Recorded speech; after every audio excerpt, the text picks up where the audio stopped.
আসসালামু আলাইকুম প্রিয় দর্শক শ্রোতা, আমি ডক্টর রেজওয়াল হাসান। আশা করি সকলেই ভালো আছেন। অনেকদিন পর আবার ফিরে আসছে আপনাদের মাঝে। আমরা আজকে কথা বলবো ভেরিকোজ ভেইন নিয়ে, যেটা কিনা খুবই কমন একটি প্রবলেম। আমি ইদানিং কয়েকটি পেয়েছি, এজন্য ভাবলাম এই জিনিসটা নিয়ে আজকে একটা ভিডিও তৈরি করি আপনাদের উপকারের জন্য। ভেরিকোজ ভেইনে যেটা হয় যে ভেইনটা এনলার্জড হয়, টুইস্টেড হয় and commonly appears leg and feet. তাহলে আমরা যদি দেখি যে এই যে লেগ এবং ফুটের মধ্যে, এই যে লেগ ফুট এবং এই যে লেগের মধ্যে দেখেন ভেইনটা, যেটা চামড়ার নিচে, জাস্ট চামড়ার নিচে ভেইনটা কেমন হয়েছে, এনলার্জড হয়েছে, টুইস্টেড হয়েছে, এই যে আঁকাবাঁকা হয়েছে, টুইস্টেড হয়েছে। এবং এটা কিন্তু অনেকেরই হয়। এটা কেন হয় আমরা কারণগুলোও জানবো। এটার মেকানিজমটা আগে জানি। মেকানিজমটা হলো, আমরা জানি ভেইন বা শিরাতে ভাল্ব থাকে, হ্যাঁ, যে ভাল্বগুলো প্রপারলি কাজ করতে পারে না। কাজ না করার কারণে ব্লাডগুলো জমে যায়।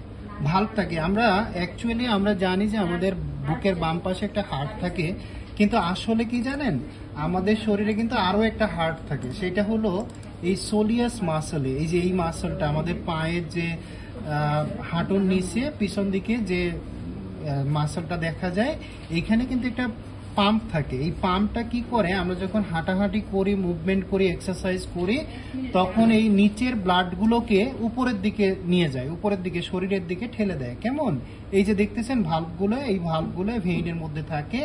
এটাও একটা পাম্প, এটাকেও বলা হয় একটা হার্ট। তাহলে মানুষের হার্ট কিন্তু দুই জায়গায় থাকে। একটা হলো বুকের বাম পাশে, এটা তো মেইনলি হার্ট, আর এটাও কিন্তু হার্টের মতো কাজ করে পায়ে। হ্যাঁ, এই জন্য আমাদের এক্সারসাইজ এবং মুভমেন্টটা খুব জরুরি। সেডেন্টারি ওয়ার্কার, যারা বসে বসে কাজ করে, যারা একটানা দাঁড়িয়ে থাকে, যারা বসে বসে কাজ করে, যেমন গার্মেন্টস ওয়ার্কার, তারপরে হেয়ার ড্রেসার, তারপর টিচার, যারা বসে দাঁড়ায় দাঁড়ায় অনেকক্ষণ দাঁড়ায় দাঁড়ায় ক্লাস নেয়, অনেকক্ষণ দাঁড়ায় দাঁড়ায় কাজ করে, আবার যারা অফিসিয়ালি বসে বসে কাজ করি, আমরা যারা সেডেন্টারি ওয়ার্কার আছি, তাদের জন্য এটা কিন্তু বেশি হয়। কারণ তখন এই যে সোলিয়াস মাসলটা, এই যে এই মাসলটা, পায়ের এই মাসলটা কাজ করার সুযোগ পায় না। তখন এই ভাল্বগুলা ঠিক মতো কাজ করে না, রক্তগুলো উপরের দিকে যায় না, তখন কিন্তু নিচেই রক্তগুলো স্ট্যাগনেন্ট হয়ে থাকে। কেমন, আরো যদি একটু দেখি এই মাসলটা আপনি দেখেন যে এই মাসলটার মধ্যে কত সুন্দর করে যে ভেইনগুলোর মধ্যে, এই ভেইনগুলো কিন্তু অনেক ছোট, এখানে বড় করে দেখানো হচ্ছে। এই ভেইনগুলোতে ভাল্ব থাকে। কেমন, এই ভাল্বগুলো কাজ করে যখন আমরা এক্সারসাইজ করি, চলাচল করি। তো যখন ভেইনগুলো মানে এক্সারসাইজ কম হয়, লং স্ট্যান্ডিং হয়, অনেকক্ষণ দাঁড়িয়ে থাকে, আবার ব্লাডগুলো ঠিক মতো, নিচের ব্লাডগুলো উপরে যেতে পারে না, তখন এগুলো গ্রাভিটির কারণে প্রেশার ক্রিয়েট করে এবং শিরাগুলো প্রসারিত হয় এবং সেটা হলো বালজিং হয়ে যায়, টুইস্টিং হয়ে যায়।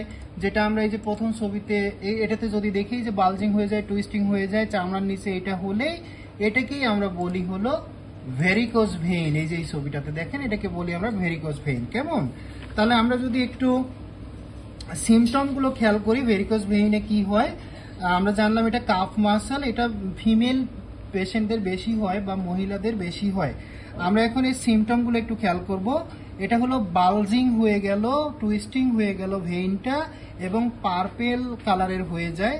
এরপরে কি হয়, হেভিনেস বা এখানে ভারী ভারী লাগে, অ্যাকিং একটা পেইন হয় লেগের মধ্যে, বার্নিং সেন্সেশন হইতে পারে, ইচিং হইতে পারে, চুলকানি থাকতে পারে। তারপর swelling of the ankle joint, এই যে অ্যাঙ্কেল জয়েন্টটা দেখতেছেন, এই যে আমার মনে দেখা যাচ্ছে, তাই না নাই, এই যে এই সোয়েলিং অ্যাঙ্কেল জয়েন্টটা, এখানে কিন্তু সোয়েলিং হতে পারে। কেমন, আর রাতের বেলা মাসল ক্রাম্পিং হতে পারে। হ্যাঁ, এটা বললামই ফিমেলদের বেশি হয়, মহিলাদের এই রোগটা বেশি হতে পারে।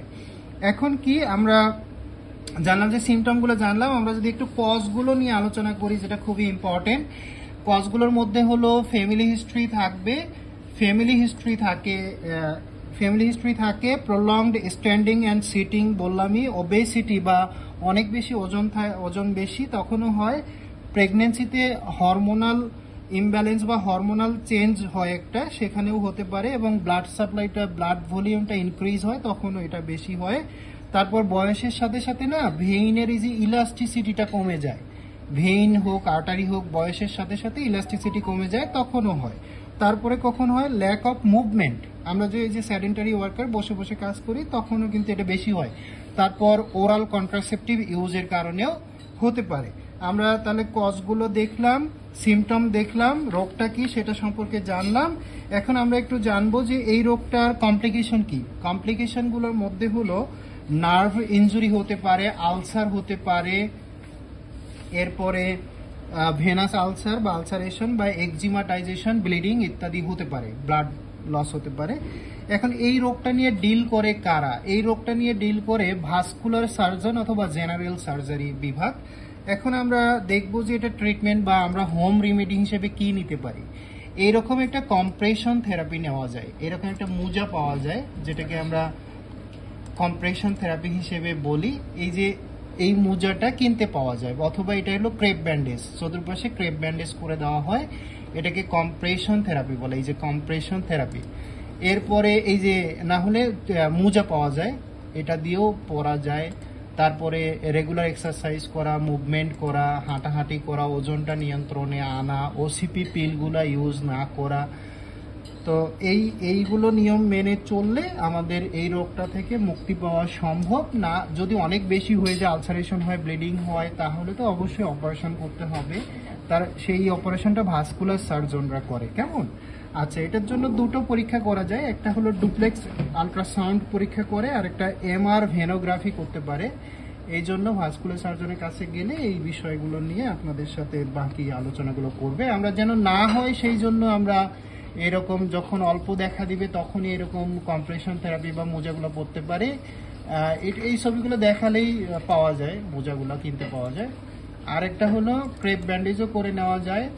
আর একটা হলো মুভমেন্ট ঠিক মতো করা, যাতে এই ভাল্বগুলো ঠিক মতো কাজ করে এবং ভেইনগুলো দিয়ে ব্লাডগুলো উপরে চলে যায় এবং হার্ট কাজ করে সেই সারা শরীরে আবার ব্লাডগুলো পাঠিয়ে দিবে। আবার এই হার্টটা কাজ করে ব্লাডগুলোকে শরীরের নিচ থেকে উপরে তুলে দিবে। কেমন? তো যাই হোক, আসসালামু আলাইকুম। নাইম একটু এদিকে ধরেন, নাইমকে কষ্ট দিলাম। আসসালামু আলাইকুম প্রিয় দর্শক শ্রোতা, আমি ডক্টর রেজওয়াল হাসান। আগেই শুরুতেই বলেছি, এবং আমার এই পেজটা এবং ইউটিউব চ্যানেলটা আপনারা সাবস্ক্রাইব করলে, পেজটা ফলো করলে আমি খুব খুশি হব। আর আপনাদের যদি কোনো কিছু জানার থাকে অবশ্যই কমেন্ট সেকশনে কমেন্ট করবেন, আমি ইনশাল্লাহ আপনাদের পরামর্শ দেওয়ার চেষ্টা করব। কেমন? ধন্যবাদ সবাইকে। আসসালামু আলাইকুম।